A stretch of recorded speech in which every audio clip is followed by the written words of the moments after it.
I'm here with the amazing Danny Glover, who is known not just as a director, an incredible iconic actor, but Danny is also a political activist who comes from San Francisco but spent time in Georgia with his grandmother, grandparents, and fights hard for their workers. Oh boy, you got a lot of history on me. I do. You've been in over some 40 movies, but I want to talk a little bit today about your activism. I love the fact that you've received so many awards and your doctorate. So let's talk a little bit about that, what you're doing in Haiti, what you're doing to help the children. Well, I want to preface the things that I do and the things that I have had the opportunity to do with the fact that I'm a citizen. And early on in life, you know, I believe that the role of citizens was critical for changes that happen in the world. You didn't start acting until you were about 27. You were in the community. You didn't start acting until you were about 27. About 28, 29 Yeah. years old, I started acting. But so the idea of me being a citizen first, you know, and so I like the idea of being a citizen artist, the opportunities that I have, the people that I meet, whether it's working with children or whether it's working with communities, or when I say working with community, supporting community, whether it's supporting workers. I was just down in Mississippi, in Kent, Mississippi, supporting Nissan workers who are trying to gain the right to vote, to have a union in Kent, Mississippi. So, I mean, those are the things that are first on my agenda. You know, acting came as a second profession. I began as a community organizer and community development after I finished university. And I spent 6.5 years doing that. You went to San Francisco. I know about the conservatory, but I also know that we are inspired by people in their lives. My dad, when I speak about being a survivor, 41 years, your mom was amazing, paying college where you literally, forget the donation, you went in there to speak and you shook the hand of every single graduate. And in addition to that, your mom worked for NAACP. My mother was just one of the great visionaries in my life.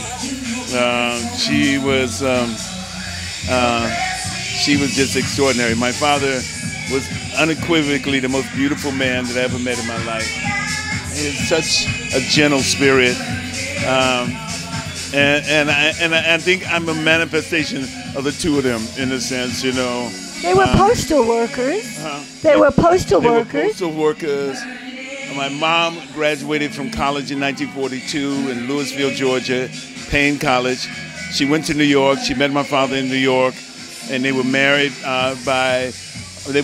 actually on New Year's Day, 1944. And he was discharged from the Army in Oakland, California, and they stayed. So my parents are really, and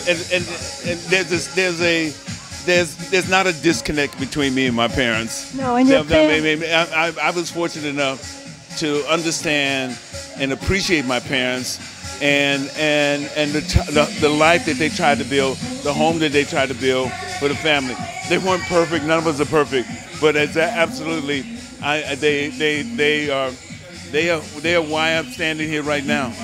And I know that you've been in so many types of movies. The Voice in Ants. You were in The Color Purple. We can't forget Lethal Weapon. Yeah. I understand you prepare for a role and you think about what the person might look like or an item associated with that person. For Murtaugh, what item did you pick and how did you develop that? What's that for what? For Sergeant Murtaugh in Lethal Weapon. Well, I don't know if I could take so much an item for that. I knew that the sergeant within a certain framework and historical framework, and I saw him as a family man. You know, I saw him essentially the relationship, the sensitivity he had to his family.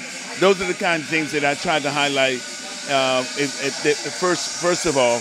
And then as a result of that, I think the other things evolved out of that. Now, I had lunch with Trish at my house, about 2 weeks ago, and she just adores you and couldn't rave enough about how involved you are with these causes and with this. Well, you know, there's so much stuff, work to do, so many things to do in the world, so many ways in which, you know, you still think that you're relevant at 69 years old, me, and that you can do stuff. Okay, all right then.